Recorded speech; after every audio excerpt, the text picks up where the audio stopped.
Hey guys, Gunpowder Handshake back again. Today we're having a discussion about the video that you guys have probably seen on YouTube. It's called the 1911 Fatal Flaw. And what I'm basically doing is just a video response to that. It's got a little bit of attention. Several people have brought it to my attention. The video told me to check it out, give me their opinions. A lot of the reason for this is because, as you see here, the 1911 Springfield that I own, almost everyone I meet, I tell them how much of a great gun it is. It's excellent firing weapon. So I'm just going to cover a little bit about it and the Fatal Flaw and show you a few things on the other guns as well.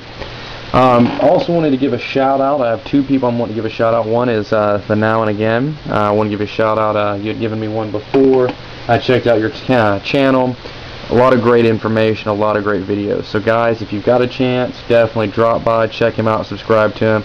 Some really good videos there. Also, I wanted to give a shout out to, I've got a buddy who's doing some paracord bracelets. I don't know if you guys can see that. It's lbl56.com. I actually have a green one that I'm wearing. I got this from him day before yesterday. Put it on and I have not taken it off. I love the thing. I mean, you know, of course I take it off, take a shower and stuff like that with, but I mean, it's a great piece. You know, it doesn't have the big plastic clips like a lot of the ones that you find on the internet, you know, for $10 and $15 do, and you know, I hated those things. They break, I hit them, they crack. This has got kind of a little a jewel, like a button, if you will. Really nice. Really like the design, really like the feel of it. But anyway, check out his website. That's lbl56.com. Several different models he's got. Here's just a few examples. Solid blue. Here's the two-tone and the single. Completely customizable, guys. Check him out. Definitely a great buddy. I know him in real life. That's why I said it's not something, you know, some guy I've met over the internet. He's a really nice guy. Check his website out. You know, leave some response and stuff. Anyway, back to the issue at hand. The 1911, the Fatal Flaw here. We're going to cover this weapon really well. As you can see, no magazine is in it. Magazine's here. Okay. Now, in the video they talk about that when firing the gun, you use two fingers here. And when you fire your weapon. Okay, now I don't know about the rest of you guys here, but if you've got a 1911, most of the guys I've seen that own these guns have a decent sized hand. If not, you're going to be in something like this, something that feels really comfortable to you. It's a smaller 22 caliber gun. For those of you guys that have, you know, smaller hands, you might want something that fits more comfortable. Now on the other hand, the 45, a lot of guys have it. You know, the video, the 1911, the Fatal Flaw, the guy shows you his finger setting here and his trigger finger actually being his middle finger and him coming right off of there into there. Well, I've shot this gun at least 800 to 1,000 times. I've shot several other 1911s and I've never two-finger shot one. Two reasons. One, I have really long fingers. Now I don't have big fat hands, but I've just got long fingers. So for me, if I was to choke up on the grip, my finger actually, if you can tell, wraps around the whole front. I mean, it's that long. So it's just not, you know, it's not a comfortable transition. I've always fired one finger, goes right in. As far as being accurate, I've got a range review up. You guys have seen my targets before.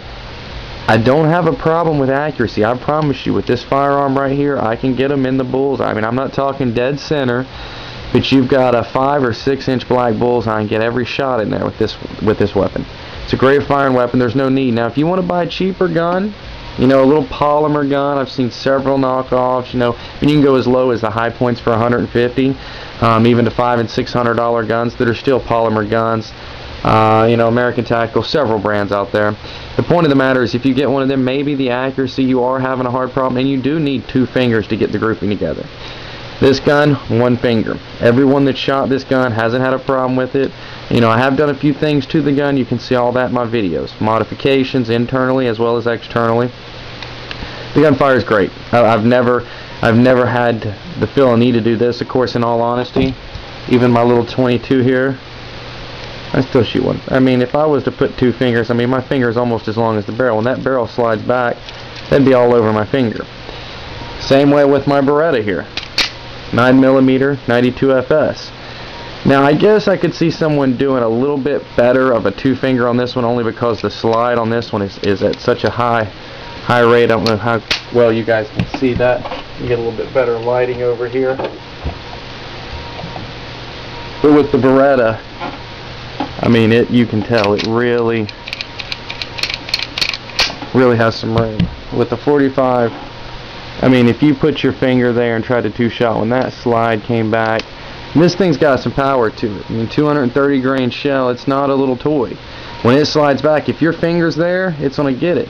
Now, I've got several guys who went to the beaver tail. They've got the dovetail, the one that slants down, the original one that I changed off of this, and I've seen them with some nice gashes on their hand just from the hammer, the spur. Sometimes it's not even the spur, sometimes it's they choke up so tight, there'll just be a little rough place on their hand, and when they fire, just the kick back, it'll put a little scar on there. I switched over to the dovetail, the beaver tail, I'm sorry. I fired some of it originally with a stock hammer and the dovetail. I never had a problem with it at all. I did think this was much more comfortable after you go through 200 or 300 rounds. I mean, if you're only going to shoot your gun 20 or 30 times each session, there's no need to switch it. Me, like I said, I've fired at least 800 rounds through every one of these guns. You know, this one's probably almost at 2,000 rounds now. This is the little Phoenix Arms HP 22A. I've got a modification video on it. I've got a lot of guys ask me questions saying they've got problems with their safeties here and here. One thing I'll say, guys, take care of your weapon. You drop it, you abuse it, you know, it's going to cause problems. Now, I've had the thing 6 months, maybe not quite 6 months, maybe about 5 months, and I've easily put, you know, almost 2,000 rounds through it. I've had zero issues. You know, I've got some scarring on the inside, you know, on the ejection port, or I'm sorry, in the ramp, and then also a little bit up here, just on the slide. Nothing too major. I mean, it was $160, brand new gun, and I got a little bit of a deal on mine.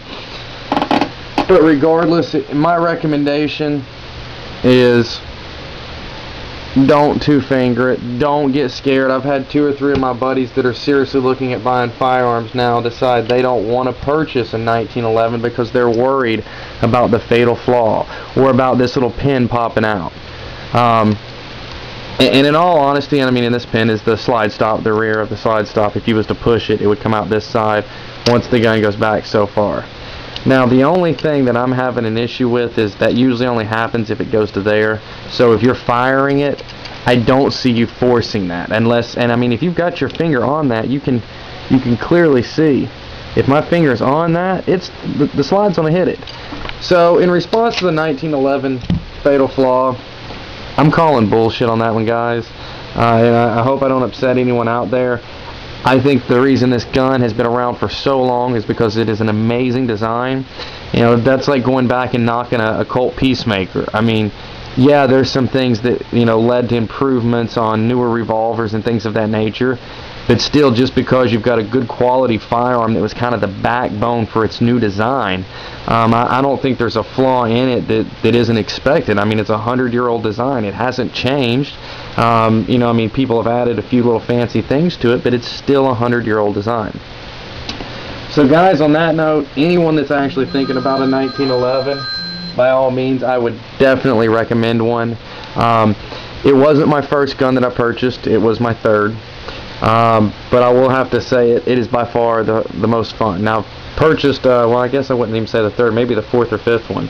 I've purchased a couple more since then. The 22 is, I mean, if you're looking for something cheap to knock some shells off in, $6, you can shoot for hours.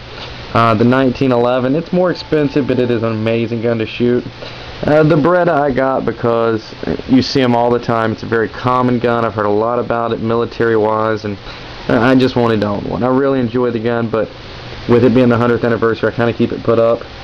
These two are my toys. This one, I mean, lifetime guarantee. It's Springfield Armory. It's a name that's been around for a long time. It's a name that's going to be around for a long time. I love the weapon. Yeah, I wouldn't trade it. You know, I mean, I'd love to have me a Colt, but until then, I'm very, very happy with my Springfield. I'm glad I went over, chose it over the Taurus and several other brands. I think it was a really great weapon. But guys, like I said, check out lbl56.com.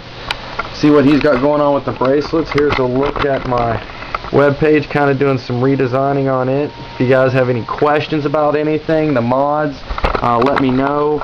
Like I said, I had a few questions on the HP22A, how to improve the safeties and things like that from falling out. Guys, in all honesty, if you do the modifications I've told you and you go back and you purchase a safety, send it back into them. They are so nice. They are more than willing to help you out. Like I said, I wouldn't cut anything. If you remove a piece and put the piece back in, I see no harm, no foul. You haven't altered the gun in any way. You mainly pulled out a safety. Other than that, if you have any problems with your magazine standing, guys, two things that we'll recommend. I own two separate magazines. These little notches here, where the mag locks into, I noticed on one of them was not trimmed out all the way. You would insert the magazine in, it would fall back out, and repeat. All you can do is you can take a Dremel, of course, and load it, clean it up a little bit, small knife or a chisel, anything like that, make it nice, and it should lock in there with no problems.